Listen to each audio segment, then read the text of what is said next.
Hey guys, I just wanted to give you a brief couple minute unedited video about what happened to my wife's Bronco Sport. She apparently hit, I guess, like a small rock or something, and so we had to have the windshield replaced because it went from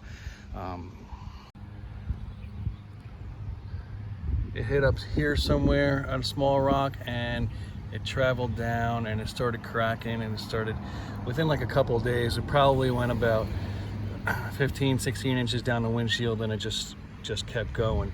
And it was, she said she doesn't even remember hitting anything, but what I found out when we went to have it replaced is, well, long story short, we did not have the glass coverage on our insurance, so I had to pay the regular insurance deductible, which for me was $750 because that's what I chose. But I found out that the windshield is only OEM right now because there's not any aftermarket one. So it was like, if I remember correctly, it was like $586 plus another amount, some amount of money to calibrate the camera up there.